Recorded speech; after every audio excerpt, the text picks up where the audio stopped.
Hello everyone, स्वागत है आपका इस नई वीडियो में। तो उम्मीद कर रहे हैं आप बहुत अच्छे होंगे और अपनी सीटेट की तैयारी ज़बरदस्त तरीके से कर रहे होंगे।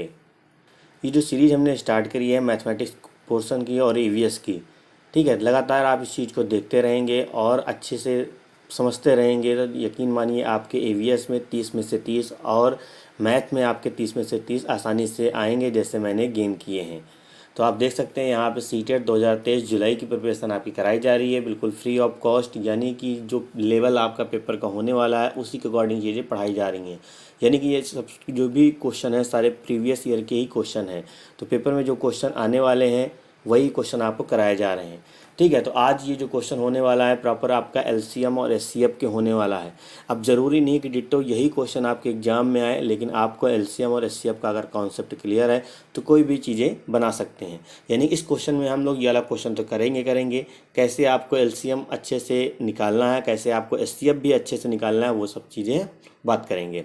उससे पहले अगर आप चैनल पर नए हैं, चैनल को ज़रूर सब्सक्राइब करें, साथ में बेल आइकन को भी प्रेस करें, जिससे आपको लेटेस्ट वीडियो की नोटिफिकेशन मिलती रहे। तो क्वेश्चन आप देख सकते हैं यहाँ पे लिखा है क्या, 20, 45, 30, 12 क्या निकालना है आपको, लघुत्तम समापवर्तक। यानी कि यहाँ बात हो रही किसकी, एलसीएम की यहाँ पे बात हो रही है। और क्या निकालना है आपको, महत्तम समापवर्तक, यानी कि आपकी हाईएस्ट कॉमन फैक्टर, यानी कि एचसीएफ की बात हो रही है। तो एलसीएम और एचसीएफ के बीच का हमको क्या निकालना है, अंतर, यानी कि डिफरेंस हमको यहाँ पे निकालना है। जो डिफरेंस होगा एचसीएफ और एलसीएम का वो हमको यहाँ पे बताना है।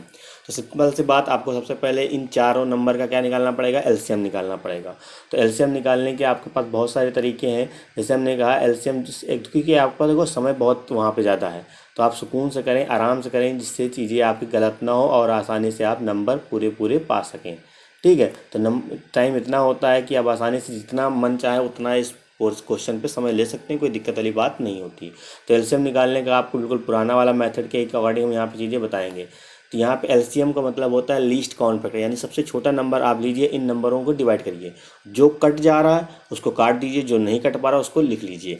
ठीक है, तो यहाँ पे देखिए, हम अब सबसे छोटा आपको पता है 2 होता है, 2 से काटेंगे, 2 को आप 20 से काटेंगे तो आपको पता है 10 बार में जाएगा। और 2 से आपका 45 जो है वो कटेगा नहीं, उसको हम ऐसे लिख लेंगे। 30 आपका कट जाएगा, कितनी बार में जाएगा, 15 बार में जाएगा। उसी तरह 12 भी कटेगा, कितनी बार में जाएगा, 6 बार में जाएगा। ठीक है, इतनी बात उम्मीद करें समझ में आया होगा। फिर से हम क्या करेंगे, जब तक 2 से कटता रहेगा कोई एक नंबर, उसको हम 2 से ही काटते रहेंगे। अब 2 से जब हम 10 को काटेंगे आपको पता है 5 बार में जाएगा। 45 कटेगा नहीं आपका 2 से, उसको ऐसे लिख लेते हैं।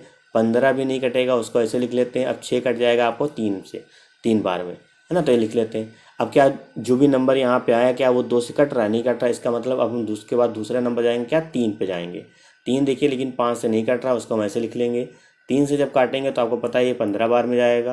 और 15 को जब 3 से काटेंगे तो 5 बार में जाएगा, और 3 को जब काटेंगे तो ये 1 बार में जाएगा। उम्मीद करें मेरी बात समझ आ रही होगी। अब देखो फिर से हम 3 से काटेंगे, क्योंकि 15 अभी भी है जो कि 3 से कट जाएगा। ठीक है, तो 5 को वैसे लिख लेंगे। और यहाँ पे थोड़ा सा मिस्टेक हो गया, उसको सही कर लेते हैं। आपको पता है जब 15 हम काटेंगे तो कितनी बार में जाएगा, जब 15 को जब हम यहाँ पे रिमूव करेंगे तो आपको पता है 5 बार में जाएगा। और 5 आपका ऐसे लिखा जाएगा और 1 भी आपका ऐसे लिखा जाएगा। अब केवल लास्ट नंबर आपके सामने बचता है। अब यहाँ सीधा ये नंबर 5 से ही कटेगा। ये भी 1 बार में, ये भी 1 बार में, ये भी 1 बार में, ये भी आपका 1 बार में जाएगा। तो ये आपने एलसीएम निकालने का एक तरीका है आपका। ठीक है, अब एलसीएम कैसे निकलेगा आपको पता है, इन जितने नंबर आपके आए इनको हम क्या करेंगे, आपस में मल्टीप्लाई कर देंगे। तो आपका यहाँ पे 2 है, 2 है, 3 है, और आपका यहाँ पे 3 है, और आपका यहाँ पे 5 है। जब इन नंबर को हम मल्टीप्लाई करेंगे कितना आएगा, 2 दूनी 4, 4 तेई 12, 12 तेई 36, 36 पंचे कितना होता है, आप कहेंगे 180। तो इसका मतलब एलसीएम कितना आ गया आपका, 180 आ गया। उसी तरह अब हम क्या निकालेंगे, अब हम बात करेंगे किसकी, अब हम बात करेंगे एचसीएफ की, क्योंकि हमने एलसीएम तो निकाल लिया है। ठीक है, एलसीएम हमने आसानी से निकाल लिया। अब एचसीएफ निकालना है, दोनों का हम डिफरेंस ले लें, आ जाएगा। अब एचसीएफ निकालने का बिल्कुल अलग तरीका है। ठीक है, क्योंकि मैंने कहा आप जितना टाइम लेना चाहें ले सकते हैं, कोई दिक्कत नहीं, क्योंकि जब आप लगातार चीज़ें करेंगे तो आपकी एक हैबिट बन जाएगी, तो स्पीड आप ऑटोमेटिक आ जाएगी। ठीक है, तो स्पीड के चक्कर में आप बिल्कुल ना भागिए, जितनी मर्जी हो उतना समय ले लीजिए, कोई दिक्कत वाली बात नहीं है। अब देखो कैसे निकालेंगे एचसीएफ।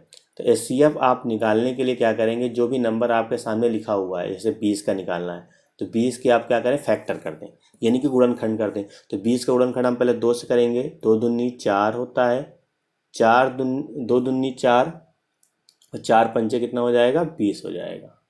ठीक है, यानी कि 2 दूनी 4, 4 पंचे 20, ये 20 के फैक्टर हो गए।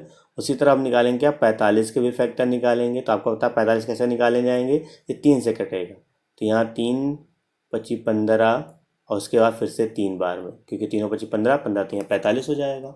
उसी तरह हम निकालेंगे इसका 30 का भी निकालेंगे। 30 का कैसे निकलेगा, आपको पता है 3 आएगा, 3 दहम 30, तो 10 आएगा। 10 को हम लोग ब्रेक कर देंगे, कितना ब्रेक कर देंगे हम लोग 2 गुणे 5 में, तो ये 30 का भी हो जाएगा। अब हम निकालेंगे 12 का, समझते रहिएगा। 12 का निकालेंगे कितना आ जाएगा, 3 आ जाएगा, 2 आ जाएगा और 2 आ जाएगा। अब देखो एचसीएफ निकालने का तरीका क्या होता है, जितने नंबर हैं सब में, क्या वो नंबर सब में दिख रहा है, अब समझने की कोशिश करिएगा थोड़ा सा। ठीक है, अब देखिए यहाँ पे देखो 2 आया है, क्या 40 में कहीं 2 है आपका, नहीं है। यानी कि 2 जो आया है, इस 2 को देखो सब में होना चाहिए। अगर 2 सब में है तो भाई 2 इसका एचसीएफ हो जाएगा। बस समझते रहिएगा। 2 यहाँ पे देखो आया, यहाँ पे कोई 2 नहीं आया, यहाँ पे देखिए आप आया है 2, और 2 देखो यहाँ पे भी आया है। इसका मतलब 1 2 आपको यहाँ पे नहीं मिला, इसका मतलब 2 आप यहाँ नहीं लिख सकते। जो चारों में कॉमन होगा वही आप यहाँ पे लिखेंगे, वही आपका एचसीएफ होता है।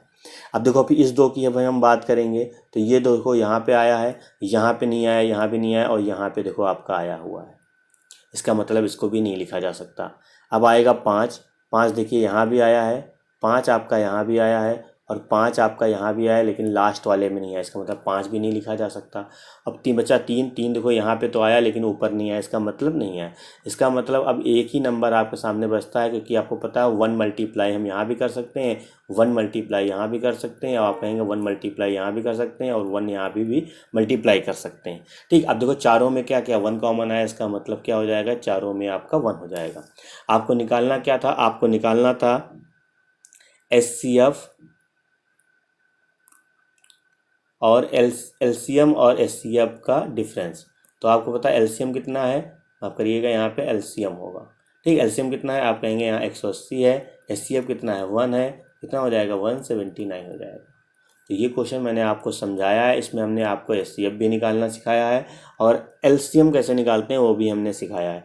ठीक है, एलसीएम को भी हम इस तरीके से निकाल सकते हैं, हमने एचसीएफ निकाला उस तरह भी हम निकाल सकते हैं, लेकिन वो थोड़ा सा आपके लिए दिक्कत वाला होगा। इसी वजह से ये प्रोसीजर पकड़िएगा, ज़्यादा आसानी होगी। तो आपका आंसर कितना हो जाएगा 179 होगा, जो कि आपका राइट आंसर होगा। तो इस तरह से मैक्सिमम क्वेश्चन आपके एग्जाम में पूछे जाते हैं, तो थोड़ा सा आप तैयारी करके जाइएगा, ज़्यादा बेहतर होगा। तब तक के लिए धन्यवाद, मिलते हैं नेक्स्ट वीडियो में।